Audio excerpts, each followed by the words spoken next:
Napansin mo ba na yung mga taong mukhang kalmado at panatag sa buhay, sila rin madalas ang tahimik lang? Hindi sila maingay, hindi sila palaging nagkukwento o nagpo-post tungkol sa sarili nila. Pero ramdam mo ang presensya nila, simple pero malalim. Ngayon kasi parang normal na yung i-share ang lahat online. Pero may karunungan sa pagiging tahimik at marunong manahimik. Hindi lahat ng alam mo kailangan sabihin. Hindi lahat ng nararamdaman mo kailangan ilabas. At hindi lahat ng nangyayari sa'yo kailangan i-post. Sabi ng mga Stoic, ang tunay na lakas, tahimik. Hindi kailangan ipagsigawan. Minsan, mas malakas pa ang pananahimik kaysa sa maraming salita. Hindi ito tungkol sa pagtatago ng totoo, kundi sa pagiging matalino kung kailan ka dapat magsalita at kung kailan mas okay ang manahimik. Kapag pinipili mong huwag agad magbahagi, pinoprotektahan mo ang sarili mo. Ang respeto mo sa sarili, ang kapayapaan ng isip, at ang katahimikan ng puso. Hindi mo hinahayaan ang opinyon ng iba ang magdikta ng damdamin mo. Sa video na to, pag-uusapan natin ang 8 bagay na mas mabuting hindi mo ibinabahagi kahit kanino. Mga aral mula sa Stoic philosophy na makakatulong sa iyo para mapanatili ang respeto sa sarili at ang inner peace. Kung gusto mo ng ganitong klaseng karunungan, tapusin mo ang video at mag-comment sa insights mo. Tara, simulan na natin. Number 1. Edad. Hindi lang basta numero. Sabi ni Marcus Aurelius, maaaring mawala ang buhay mo kahit kailan. Kaya hayaan mong ang katotohanan iyon ang magdesisyon kung paano ka magsalita, kumilos, at mag-isip. Kapag may bagong kakilala, madalas ang unang tanong, ilang taon ka na? Parang normal lang, pero kung tutuusin, may dala itong bigat. Dahil minsan, nagiging basihan ang edad sa paghusga sa kakayahan ng isang tao. Kapag nalaman nilang lampas 50 ka na, may mga agad na nagsasabi ng, ay, matanda na yan, o kaya, baka mahina na yan. Kahit wala ka pang ginagawa, may iniisip na agad sila tungkol sa'yo. Minsan, parang pinangungunahan na nila ang kwento ng buhay mo. Ito ang tinatawag na ageism, panghuhusga batay sa edad.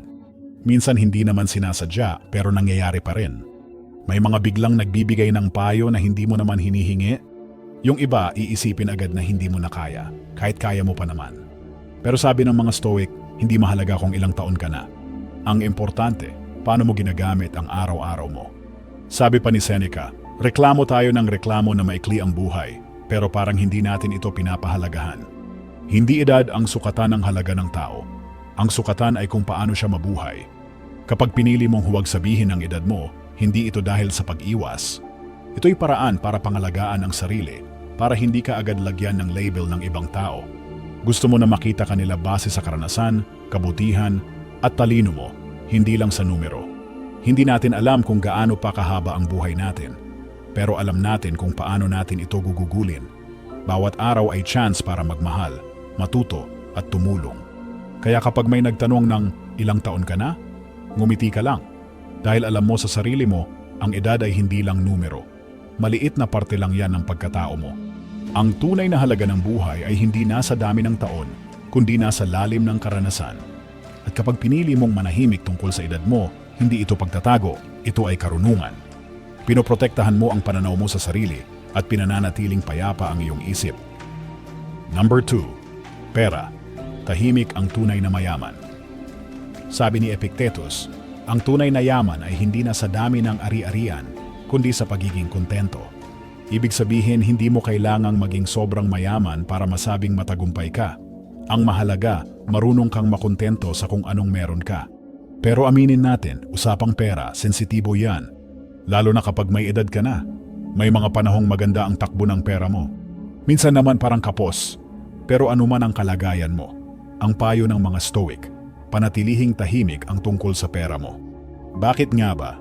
Kasi kapag nalaman ng ibang tao kung gaano kalaki o kaliit ang pera mo, nagbabago ang tingin nila sa'yo. Kapag may pera ka, baka may mga biglang lalapit, uutang o manghihingi ng pabor. Minsan, parang ang kabaitan mo nagiging obligasyon at kapag hindi mo sila napagbigyan, magtatampo o maninira pa. Kapag sinabi mo naman na kapos ka, may mga tao na agad huhusga. Siguro tamad yan o kaya hindi marunong sa buhay, kahit hindi nila alam ang tunay mong pinagdaanan. Sabi nga ng mga Stoic, hindi yung walang pera ang mahirap, kundi yung taong hindi marunong makontento. Ang totoong halaga ng tao, hindi base sa laman ng bulsa. Nasa ugali mo, kung paano ka makitungo, at kung paano ka mamuhay ng may respeto sa sarili. Kapag tahimik ka tungkol sa finances mo, mas may kapayapaan ka. Walang pressure, walang inaasahan sa'yo. Mamumuhay ka ayon sa gusto mo, hindi ayon sa iniisip ng iba. May kasabihan nga, tahimik ang tunay na mayaman. Hindi kailangan ipagyabang. Hindi kailangan ipakita sa lahat. Basta alam mo sa sarili mo na kaya mong buhayin ang sarili mo ng simple at payapa. Kaya kung may ipon ka o kahit nagsisimula ka pa lang ulit, wala kang kailangang ipaliwanag. Basta marunong kang humawak ng pera, hindi maluho. At marunong tumulong kung gusto mo, ayos na yon. Hindi lahat ng bagay dapat ipinupost. Hindi lahat ng kwento dapat ikinukwento. Piliin mong ibahagi lang ang tungkol sa pera mo sa mga taong mapagkakatiwalaan, sa tamang oras, sa tamang dahilan. Masarap mabuhay ng simple, tahimik, walang gulo, walang inggit, at sa ganung paraan doon mo mararamdaman ang tunay na yaman. Number 3. Mga lihim ng pamilya, pangalagaan ang tahanan. Sabi ni Marcus Aurelius, maging maunawain sa iba pero maging disiplinado sa sarili. Ang pamilya ang unang paaralan ng pagmamahal, pag-unawa at sakripisyo. Diyan tayo unang natuto ng tamang asal. Pero kahit gaano natin sila kamahal, minsan may hindi pagkakaintindihan, may tampuhan. May mga panahon na nasasaktan tayo o nakakasakit din. Normal lang yan. Wala namang perpektong pamilya. Pero kahit may problema, hindi ibig sabihin ay kailangan mo agad itong ikwento sa iba. Bakit nga ba?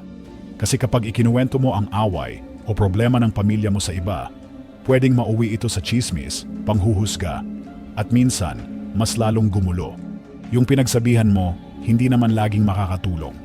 Minsan pa nga, mas pinapalala pa nila ang sitwasyon. May mga komento silang tulad ng, "Nako, ganyan talaga yung kapatid mo." Or, "Kung ako sa'yo, layuan mo na sila." Hindi ito nakakatulong. Mas nakakagalit lang. Mas nasasaktan lang kayo. Ang mga Stoic ay naniniwala sa kahalagahan ng pananahimik. Hindi para pagtakpan ng mali, kundi para bigyang laya ang pamilya na ayusin ang problema ng sila-sila lang. Sa katahimikan, may chance para mag-isip, humupa ang emosyon, at maghilom ang sugat. Hindi ibig sabihin nito ay tiisin mo na lang. Kung may kailangang ayusin, ayusin. Pero gawin ito ng pribado, pag-usapan ng maayos sa loob ng pamilya. Mas madali itong maaayos kung walang ibang nakikialam. Kapag inilalantad natin ang problema ng pamilya sa iba, nawawala ang tiwala, nasisira ang respeto, at mas masakit, minsan, yung ibang tao pa ang nasisiyahan habang ang pamilya mo ang nagkakahiwa-hiwalay. Isipin mo ang pamilya parang isang bahay. Kapag may sira ang bubong o bitak sa pader, hindi mo agad ipagsisigawan sa kapitbahay. Inaayos mo ito ng tahimik, sa loob lang, kasama ang mga taong may malasakit. Kaya kung may problema man sa pamilya, piliin mong manahimik muna. Hindi ito kahinaan. Ibig sabihin nito, marunong kang magtimpe, marunong kang rumespeto, at iniisip mo ang kapakanan ng buong pamilya, hindi lang ang emosyon mo sa ngayon. Ngayon, uso na ang oversharing. Lahat pinopost, lahat kinukwento. Pero ang pagiging tahimik ay isa pa ring anyo ng karunungan. Pangalagaan mo ang tahanan mo, protektahan mo ang tiwala sa loob ng pamilya. Dahil sa oras ng pangangailangan, sila pa rin ang una mong matatakbuhan, hindi ang mga pinagsabihan mo ng hinaing. Sabi nga ng mga Stoic, may mga bagay na mas mainam panatilihin sa sarili. At pagdating sa pamilya, ang pananahimik ay tanda ng tunay na pagmamahal at respeto. Number 4. Kalusugan. Huwag hayaang i-define ka ng sakit. Sabi ni Seneca, isang Stoic philosopher, minsan ang mabuhay lang ay isang uri na ng katapangan. Totoo ito, lalo na habang tayo'y tumatanda. Dumarating ang iba't ibang sakit, panghihina ng katawan at mga pagbabago sa kalusugan. Para sa marami, ang pag-inom ng maintenance, regular na check-up at pag-iwas sa ilang pagkain ay parte na ng araw-araw na buhay. Normal lang ito, pero hindi ibig sabihin na ikaw ay ang sakit mo. Hindi mo kailangang hayaan na ang kondisyon mo ang magdesisyon kung sino ka. Kapag palagi nating ikinukwento ang mga iniinda natin, minsan nag-iiba ang tingin ng tao. May naaawa, may nagmamagaling, may hinuhusgahan ka na agad. Yung iba, akala nila hindi mo na kaya ang dati mong ginagawa kahit kaya mo pa naman. Ang masama pa, baka pati ikaw, unti-unting maniwala na lang na mahina ka na wala ka nang magagawa. Nawawala ang tiwala mo sa sarili at pati ibang bahagi ng pagkatao mo tulad ng katalinuhan mo, kabutihan mo at lakas ng loob ay natatabunan ng kwento ng karamdaman. Pero sabi ng mga Stoic, ang sakit ay bahagi lang ng buhay. Hindi ito ang kabuuan mo. Oo, pwedeng may iniinda ka, pero hindi ito ang buong ikaw. May karanasan ka, may talino ka, may halaga ka. Hindi masama ang magbahagi tungkol sa kalusugan, pero piliin mo kung kanino mo ito ikukwento. Hindi kailangan sabihin sa lahat kung anong gamot ang iniinom mo o kung anong kondisyon ang meron ka. Minsan, mas nakakagulo pa ito kaysa makatulong.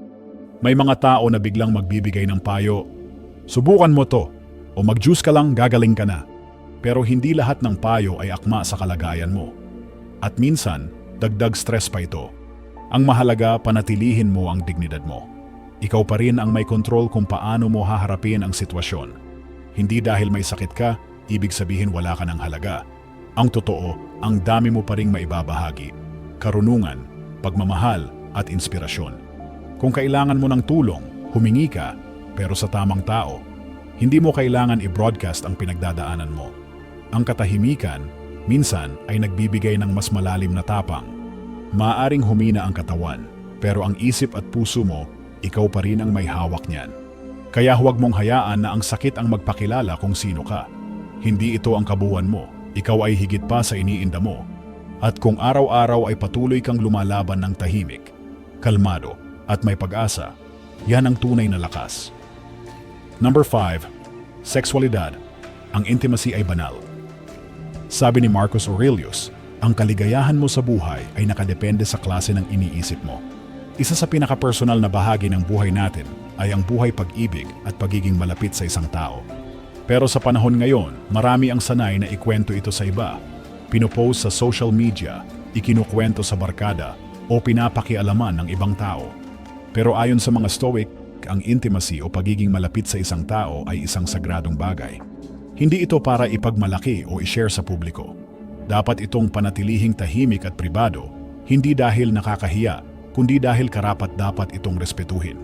Kapag palagi mong kinukuwento ang tungkol sa relasyon mo, lalo na ang mga problema, nawawala ang respeto sa isa't isa. Nawawala rin ang tiwala. Halimbawa, kung may tampuhan kayo ng partner mo, tapos ikinuwento mo agad sa kaibigan o kamag-anak, baka mas lalo lang lumala. Maraming makikialam, maraming opinyon, pero hindi lahat ng payo ay makakatulong. Minsan, yung dapat sa inyong dalawa lang, nagiging chismis na ng iba. At dahil doon, nasisira ang tiwala at lalim ng relasyon. Sabi ng Stoic philosophy, matutong magtimpi sa salita at damdamin. Kung mahalaga sa iyo ang relasyon mo, pipiliin mong protektahan ito kaysa ikuwento. Ang tunay na relasyon ay pinalalakas sa katahimikan, hindi sa dami ng likes o kwento sa labas. Hindi rin ito tungkol sa edad. Kahit 50 pataas na tayo, totoo pa rin ang pagmamahalan at importante pa rin ang physical na closeness. Pero habang tumatanda, mas nauunawaan natin na ang tunay na relasyon ay hindi lang kilig, kundi tiwala, respeto at pangunawa. Mas tumitibay ang relasyon kapag hindi ito pinapakialaman ng iba. Hindi mo kailangang i-post kung gaano kayo kasaya. Ang mahalaga, kayo mismo ang nakakaalam ng halaga ninyo sa isa't isa. At kapag may problema, mas madaling ayusin kung kayong dalawa lang ang nag-uusap. Walang ingay, walang panghihimasok, mas malinaw, mas payapa. Sabi pa ni Seneca, enjoy present pleasures in such a way as not to injure future ones. Ibig sabihin, huwag mong sirain ang katahimikan ng bukas dahil lang gusto mong ipagsigawan ang saya mo ngayon. Kaya tandaan, ang intimacy ay hindi para sa lahat. Ito ay para sa dalawang pusong nagmamahalan. Sa tahimik na relasyon, nandoon ang tunay na ligaya at katatagan. Kung mahalaga sa iyo ang partner mo, ilayo nyo ang relasyon nyo sa ingay ng mundo. Hindi para itago, kundi para alagaan at ingatan. Dahil ang totoong pagmamahal, hindi kailangang ipagsigawan. Kailangan lang ng tiwala, respeto at tahimik na pag-aalaga. Number 6. Pagbibigay, tahimik na kabutihan. Sabi ni Marcus Aurelius, huwag mong sayangin ang natitirang buhay mo sa pag-iisip tungkol sa ibang tao. Mas mabuti kung ilalaan mo ang oras mo sa paggawa ng kabutihan. Ngayon, maraming gustong tumulong sa kapwa at maganda naman yon. Pero marami rin ang agad itong ipinapaalam sa iba. May picture, may video, may caption na nag-donate kami o nagbigay kami ng tulong. Pero ayon sa mga Stoic, ang tunay na kabutihan ay tahimik. Hindi ito para sa show. Hindi ito para sa likes. At hindi ito para mapuri ka ng iba. Dahil kapag ipinagyayabang mo ang pagtulong mo, nawawala ang tunay na halaga nito. Ang totoo, ang pagtulong ay dapat galing sa puso. Hindi para magpasikat, hindi para sabihing mabait ako. Dapat tumulong ka dahil gusto mong makatulong, yun lang. Sabi nga ni Seneca, ang tulong na may hinihintay na kapalit, hindi yan tunay na tulong. Kung tumulong ka tapos ipinagsabi mo, parang may kapalit kang hinihintay. Gusto mong purihin ka, pasalamatan ka, o kilalanin ka. Pero ang tunay na kabutihan, hindi kailangang makita ng iba. Hindi kailangan i-post, hindi kailangang ikuwento. Kapag tumutulong ka ng tahimik, ang ligaya ay nanggagaling sa loob. Wala kang hinihintay na kapalit. At ang natulungan mo, hindi mo napahiya. Binigyan mo siya ng tulong, pero binigyan mo rin siya ng respeto. Marami kasing tao na nahihiya tumanggap ng tulong, lalo na kung alam nilang ikukwento ito sa iba. Kaya kung totoo ang layunin mong tumulong, gawin mo ito ng tahimik at may kababaang loob. Hindi mo kailangang sabihing mabuti kang tao. Hayaan mong ang mga gawa mo ang magsalita para sa'yo. Minsan, ang simpleng pagtulong na walang camera, walang audience, mas may halaga pa kaysa sa malalaking donasyong pinopost online. Kung may maibibigay ka, oras, pera, payo o simpleng pag-abot ng kamay, ibigay mo. Pero huwag mo nang bilangin, huwag mong ikwento, at huwag mong ipagmalaki. Sabi nga sa kasabihan, ang tunay na mayaman ay yung tumutulong ng hindi ipinagmamalaki. Sa tahimik na kabutihan, nandoon ang tunay na dangal, nandoon ang tunay na puso. Kaya sa susunod na may pagkakataon kang tumulong, tanungin mo ang sarili mo, para saan ko ito ginagawa? Para sa kanila o para mapansin ako? Kung talagang para sa kanila, huwag mo na ipaalam. Tahimik mong ibigay, buong puso mong iabot.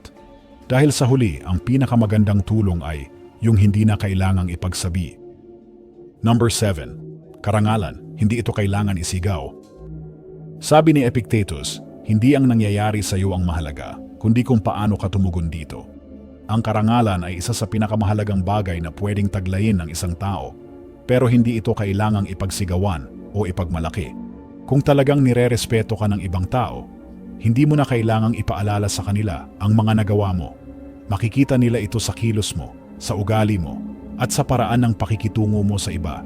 Lalo na pag medyo may edad na tayo, natural lang na gusto nating maipakita kung gaano tayo nagsikap sa buhay, kung gaano karaming sakripisyo ang dinaanan natin, o kung anong tagumpay ang naabot natin. Wala namang masama doon, pero sabi ng mga Stoic, mas malalim ang karangalan kapag tahimik mo lang itong dala. Kasi kapag sobrang pinupuri mo ang sarili mo, minsan ang dating sa ibang tao ay nagyayabang ka. At kapag ganyan, may mga naiinggit, may naninira, at may humuhusga. Imbis na hangaan ka, nagkakaroon pa ng negatibong tingin ng iba. Ang tunay na karangalan ay hindi mo kailangang ipilit. Kusang dumarating yan kapag namumuhay ka ng tama. Kahit walang nakakakita, kahit walang pumapalakpak. Kapag ang kilos mo ay totoo at ayon sa paninindigan mo, doon ka mas nirerespeto ng mga tao. Hindi mo na kailangan ng papuri o kumpirmasyon. Sabi rin ng mga Stoic, ang tunay na kapayapaan ay galing sa loob mo, hindi sa kung ano ang sinasabi ng ibang tao. Kung alam mong tama ka at may dangal kang taglay, sapat na yon. May isa pang panganib sa sobrang pagyayabang. Parang lagi mong kailangang patunayan ang sarili mo. Laging may pressure na huwag magkamali. Kasi baka masira ang imahe na pinapakita mo. Pero ang tunay na karangalan, hindi natitinag sa pagkakamali. Mas lumalakas pa nga ito kapag marunong kang tumanggap ng pagkukulang, humingi ng tawad, at bumangon muli. Kaya imbes na ipagsigawan ang mga nagawa mo, mas mabuting hayaan mo na ang gawa mo ang magsalita. Hindi mo kailangang i-post, ikwento, o ipagyabang ang tagumpay mo.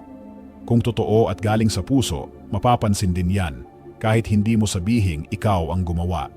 Dahil ang pinakarespetadong tao ay hindi yung palaging maingay, kundi yung marunong gumawa ng tama kahit walang nakakakita.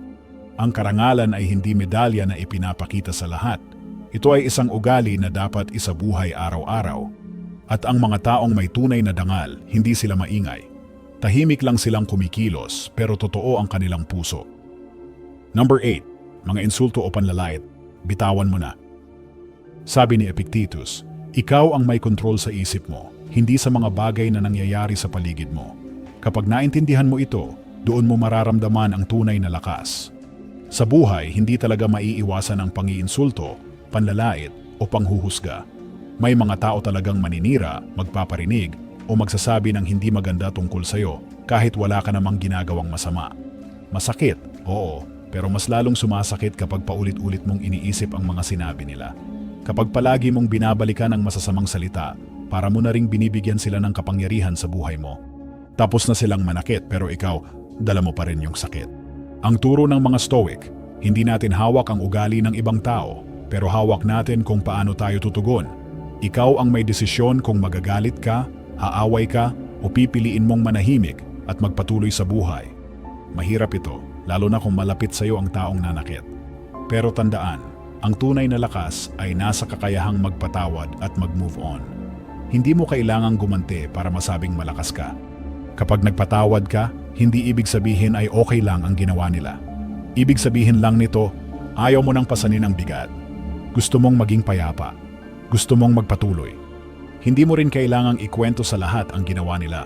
Dahil habang kinukwento mo ang sakit, lalo mo lang itong binubuhay. At sa bandang huli, ikaw rin ang nahihirapan. Mas magaan ang buhay kapag natutunan mong bitawan ang galit at sakit para sa sarili mong kapayapaan. Hindi mo na kailangang hintayin na humingi sila ng tawad. Hindi mo kailangang patunayan ang kahit ano. Kapag natuto kang magpatawad, mas magiging kalmado ang isip mo. Mas magiging tahimik ang puso mo. At mas magiging malaya ka. Tandaan mo ito, ang galit ay parang sako ng bato. Habang bitbit mo ito, ikaw ang napapagod. Pero kapag binitawan mo na, doon mo lang mararamdaman ang gaan at ginhawa. Kaya kung may mga taong nanakit sa'yo noon, pinahiya ka, nilait ka, siniraan ka, bitawan mo na. Hayaan mong ang pananahimik mo ang sagot. Hayaan mong ang kapayapaan mo ang maging tagumpay. Dahil sa totoo lang, ang tunay na panalo ay hindi yung nakaganti, kundi yung nakalaya.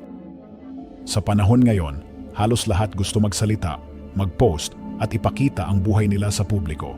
Pero tandaan mo, ang pananahimik ay hindi kahinaan. Ito ay kapangyarihan. Kapangyarihang piliin kung kailan ka magsasalita at kung kailan mas mabuting manahimik.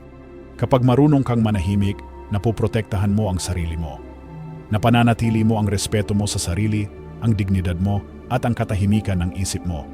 Hindi mo kailangang ipagsigawan lahat ng alam mo, nararamdaman mo o nagawa mo. Minsan, yung mga bagay na tahimik lang, yun ang mas may bigat. Kung sa tingin mo may natutunan ka mula sa Stoic teachings na napag-usapan natin ngayon, mag-comment ng 1 sa baba. Kung meron ka namang ibang pananaw o hindi ka sang-ayon, mag-comment ng 0. Gusto pa rin naming marinig ang iniisip mo. At syempre, huwag mong kalimutang i-like, i-share at mag-subscribe para sa mas marami pang aral na makakatulong sa araw-araw mong buhay mula sa karunungan ng mga Stoic. Bago tayo magtapos, isang simpleng paalala. Tandaan mo, ang tunay na lakas ay hindi maingay. Ito'y tahimik na paninindigan mula sa loob. Salamat sa panonood. Manatiling kalmado, manatiling matalino, at patuloy na mabuhay ng may katahimikan at karunungan. Kita-kits sa susunod na video.